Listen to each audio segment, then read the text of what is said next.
This is the Overton neighborhood of downtown Miami.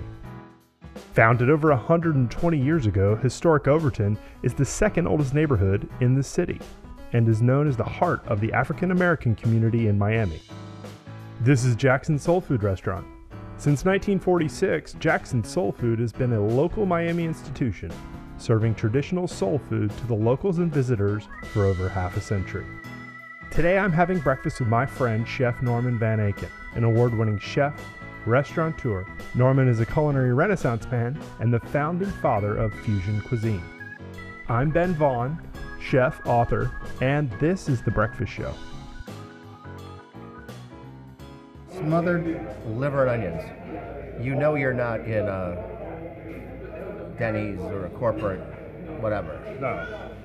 In a New York strip. Wow, man. I'm probably going to take up her recommendation for catfish. Side orders, the first side order is liver and onions. I'm going to try it. I'm going to do liver and onions and scrambled eggs. I think that's an awesome idea.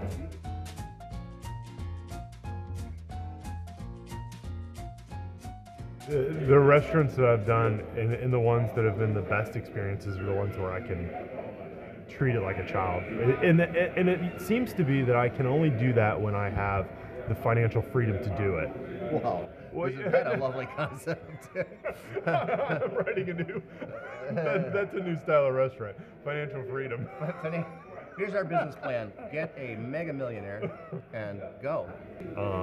I don't particularly care for managing the restaurant. I know how to do it, but when I start wearing that hat, I stop wanting to wear the creative hat. Mm-hmm. So those folks that do run that money hat, we don't speak the same language. There is and I'm going to butcher a little bit, but there's a Chinese Confucianism-like saying that says, the man who cuts the fish should not run the cash register.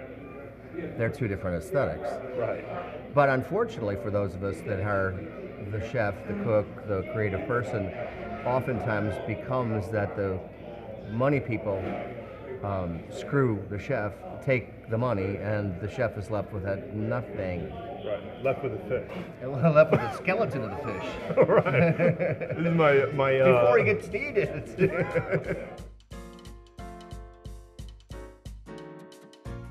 I've got one of those books you put business cards in, and the front page is all the places I used to own. Nice. Those are the stories, though. I mean, if you've been at this for 40 years, which I have now, I mean, even those tragedies are some of the best things because they create this deep well of understanding.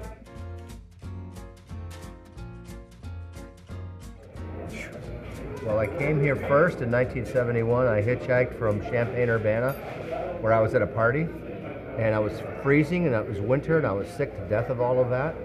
I'm from Illinois originally, and so I grew up with all that, but I was just over it, and I was at this party, and I said, hey, where's Steve? My best friend's older brother. They said, oh, he moved to Key West, and I'm like, where's that?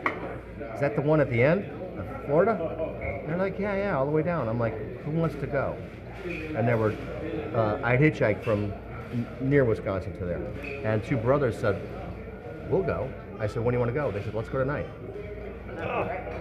So we just got in their van and drove. Well, we stopped and made a purchase. Were you guys high? Very. Of course we were. You don't make decisions like that without being a little high.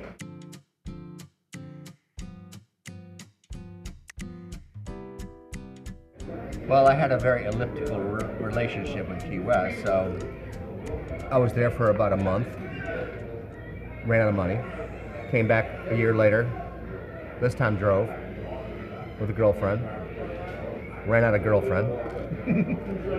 Then I went back north and got my first job cooking in '73, and I got a job working in an all-night barbecue place called The Midget. It was called The Midget not because of a short-statured individual. I think it was called The Midget because the kitchen was so small, and I'm not making this up. You had to step out in the door to open up the oven. Oh, God. And it was open 24 hours, and the guy who hired me, I was scared because I'd only cooked breakfast at that point in time, and the guy who hired me was an older hippie named Budman. And I said, I don't know how to cook this kind of food. And he said to me, don't worry about it, kid. You're working the graveyard shift. By the time these folks roll in, they'll be so shit-faced, they won't know the difference anyway.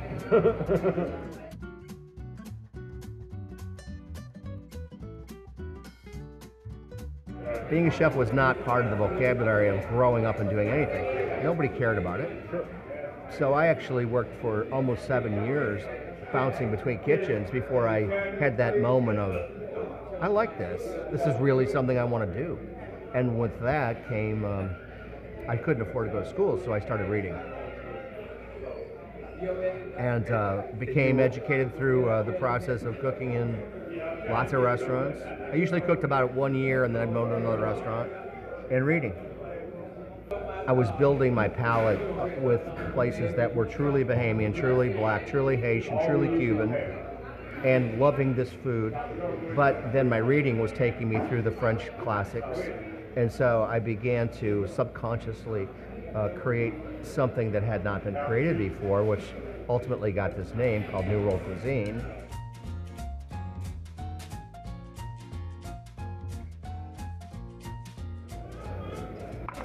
Oh man, that looks real nice. Anything else I can do for you? Wow. No, this looks fantastic. Thank you. Thank you so much. And for me, as a chef, I was in love with those very simple Cuban, Bahamian, Haitian, black restaurants, but I also did love a properly made Béarnaise.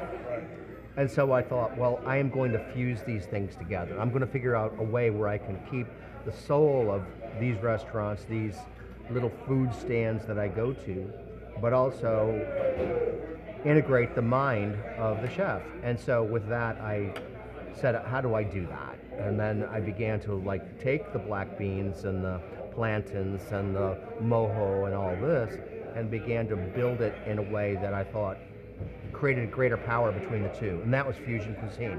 Unfortunately, some people use that term like it was one of those silly magnetic poetry games where you build a poem to stick on your refrigerator because of the game. And you use up all the words that are in the box. And so it becomes this cluster of stupidity versus deliciousness. Right. And so people go, well, fusion cuisine sucks. And I'm like, well, that's like saying blues sucks, you know? There's people who have bad blues and don't know how to do it, and there's people that know how to do it like Willie Dixon or Eric Clapton.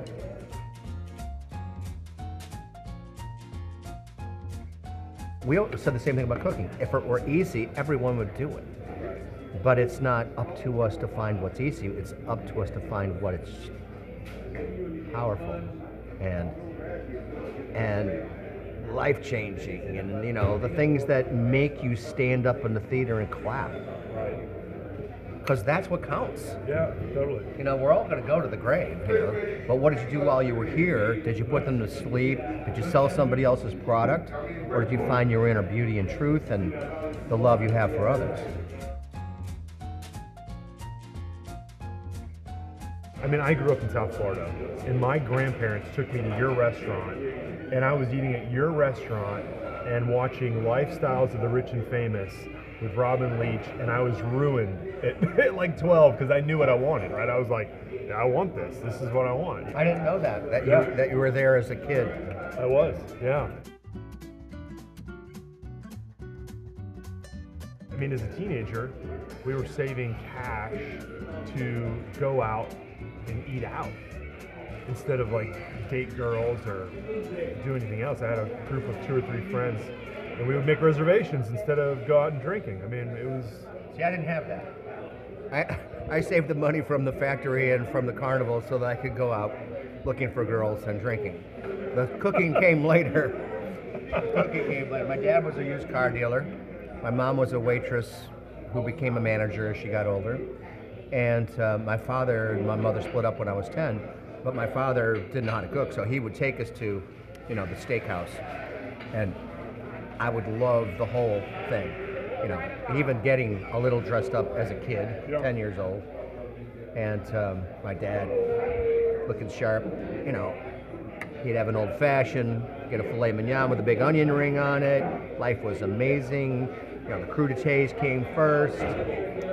And then with my mom, it was like she'd bring home some of the people that she cooked, that she worked with, including the cooks, and one was a woman from Mexico named Linda. Well, that was her anglicized name. Right, right. And she would make true enchiladas. Or the guy who was the chef, who was Japanese, named Toki, and he would stir-fried lettuces and dress them with soy and ginger. And so something stuck, man. Something in there was registered. But there was not. There was Julia Child on television, but I never watched it. Right. I didn't think about it. It was just not there. But then America's changed. America now has this understanding of food in a whole different way. You know, they can name a lot of the chefs. They're conversant in radicchio and shiitakes. You know, they're conversant in things that people were not conversant with before. And so within our generation, you know, a 40-year span anyway, we've had this seismic change in American understanding of food. What hasn't kept up quite as much has been the ability for most people to cook it. Yeah. They can go into the restaurant and have it, and they can discourse on the differences between, let's say, the cuisine of northern and southern Italy being much different in things, and of course, and don't you know, and where's, you know, the best sushi in town, but could they cut a fish, and could they make a ragu, could they make asabuco? They could crush you on Yelp, but they couldn't. They could crush you on Yelp. They surely could, and they have.